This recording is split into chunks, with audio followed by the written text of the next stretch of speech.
नमस्कार, मैं शारदा पांडे आसान ज़िंदगी के इस एपिसोड में आपको स्वागत करती हूँ। आज मैं आपको बताऊँगी खर मास के बारे में। इसके पहले भी वीडियो दी हूँ कि खर मास समाप्त हो जाने के बाद सभी शुभ कार्य शुरू हो जाएंगे, लेकिन इस बार ऐसा नहीं होगा। ऐसा क्यों नहीं होगा कि खर मास समाप्त हो रहा है 14 अप्रैल को। 31 मार्च से गुरु अस्त हो गए हैं, गुरु तारा, जो कि उदित होंगे 29 मार्च संध्या के समय।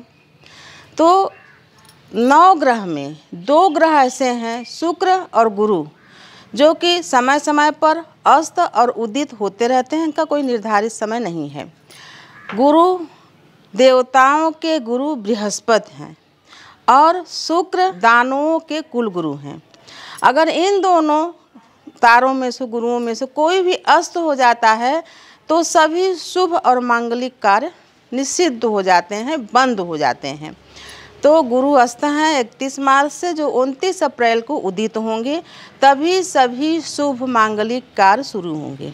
जैसा कि 1 मई से ही सभी विवाह, गौना, सगाई, उपनयन, संस्कार, मुंडन, गृह प्रवेश, गृह प्रारंभ, क्योंकि अगर शुभ मुहूर्त होता तो पंचांग में दिया रहता कि हाँ यहाँ इस समय इसमें विवाह होगा, है ही नहीं।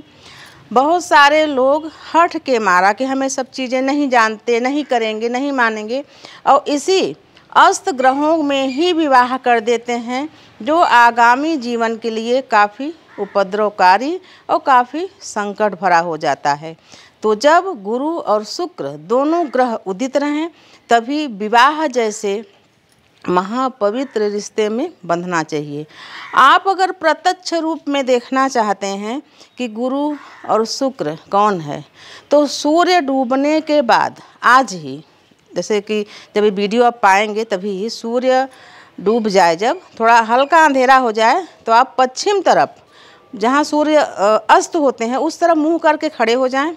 देखेंगे तो एक बड़ा तारा, यानी जो सामान्य तारे होते हैं उनसे भी एक बड़ा तारा टिमटिमाता हुआ आपको दिखेगा। वो है शुक्र ग्रह, यानी देवताओं के गुरु शुक्र। अभी इस समय शुक्र उदित हैं तो आपको दिखेंगे, ये प्रत्यक्ष बता रही हूँ आपको। जब यही शुक्र अस्त हो जाएंगे तब भी मांगलिक कार्य बंद हो जाते हैं। तो आप देखोगे सूर्य डूबने के बाद संध्या के समय पश्चिम की तरफ, तो आपको शुक्र तारा नहीं दिखेगा, क्योंकि वो डूब जाएगा। ये प्रत्यक्ष दर्शन है और प्रत्यक्ष प्रमाण है। तो मैं आपको बता रही हूँ कि जिनके मन में भी हो कि खर मास के बाद या इसके बाद हम विवाह करेंगे, मुंडन करेंगे, गृह प्रवेश करेंगे, तो सभी 16 संस्कारों से लेकर गृह प्रवेश, गृह प्रारंभ, बहुत सारे शुभ चीज़ें नहीं करनी चाहिए। आप लोगों को 30 अप्रैल का इंतज़ार करके 1 मई से सभी शुभ कार्य होने शुरू हो जाएंगे। जो हिंदू हैं, जो हिंदू पंचांग देखते हैं, उनके लिए सबके ऊपर लागू होता है, सबके ऊपर। जैसे रावण महापंडित ब्राह्मण था, महापंडित था, लेकिन उसकी प्रवृत्ति राक्षसी था हिंदू, ब्राह्मण था, महापंडित था, बड़े बड़े यज्ञों में यज्ञ कराता था।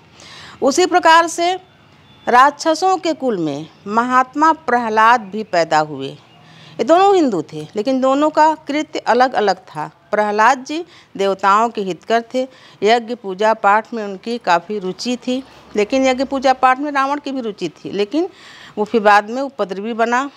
तो आपको मैं बता रही हूँ हिंदू के, ये दोनों हिंदू थे, और दोनों जैसे गुरु शुक्राचार्य और गुरु बृहस्पति दोनों अपने अपने शिष्यों को इसी प्रकार से पूजा पाठ हवन दोनों में सामान्य होता था, पूजा पाठ हवन। लेकिन शुक्रदेव थोड़ा बलि उली जो भी कुछ अलग प्रकार के साधनाएं करवाते थे, गुरु बृहस्पति सात्विक पूजा हवन करवाते थे। तो मैं आपको इस बारे में बता रही हूँ कि कौन है गुरु और कौन है शुक्र, इस बारे में आपको समझाई हूँ। इस बार जब गुरु उदित होंगे तो गुरु भी ऐसे टिमटिमाते हुए तारा तो पूरब की तरफ उदित होंगे। तो इस बार आपको बता रहे हैं चैत्र वसंती नवरात्रि में, जैसा कि भविष्य मालिका के अनुसार इंदु पर बिंदु हमने अपने 50 साल की उम्र में कभी नहीं देखा था। इंदु पर बिंदु, इंदु यानी चंद्रमा, बिंदु उसके ऊपर जो शुक्र तारा है, जो मैं शुक्र के बारे में बता रही हूँ आपको, वही शुक्र। जब आप चंद्रमा को देखोगे और शुक्र को देखोगे तो बहुत बड़ा फासला है, बहुत दूरी है। पर इस बार चैत्र नवरात्रि, बसंती नवरात्रि में तीसरे दिन चंद्रमा पर शुक्र का बिंदु लगा हुआ था, जो कि चंद्र घंटा माता का जो माथे पर लगाती हैं वो बिंदु। तो ये सब ग्रह हैं, ये प्रत्यक्ष में है, आप इनको देखना चाहें। बहुत सारे लोग प्रश्न किए थे, हम भी इसका वीडियो रिकॉर्ड करे थे लेकिन नहीं डाले, बहुत सारे लोग करे थे कि हमसे पूछे कि आप देखे थे कि नहीं। मैं बोले हम लोग नहीं, हम लोग जब गांव में रहते थे तो बाहर जब दुआरे में लेटते थे तो चंद्रमा के पास एक तारा रहता है थोड़ी दूरी पर, और जो शुक्र ग्रह है बहुत दूर रहते थे। तो शुक्र ग्रह और कोई तारा नहीं, शुक्र ग्रह ही इंदु पर बिंदु लगाए थे, क्योंकि बहुत सुशोभित, बहुत सुंदर लग रहा था। आप लोग भी देखे होंगे, नहीं देखे होंगे तो बहुत सारे लोग इंटरनेट में डाले हैं, उसको देख लें। तो शुक्र गुरु के बारे में बता रही हूँ कि 9 ग्रह में से 2 ऐसे ग्रह हैं कि इन्हीं के उदित रहने पर मनुष्यों के सभी शुभ मांगलिक कार्य संपन्न होते हैं, और इनका प्रभाव पूरे मनुष्यों के ऊपर पड़ता है जो हिंदू धर्म को मानते हैं।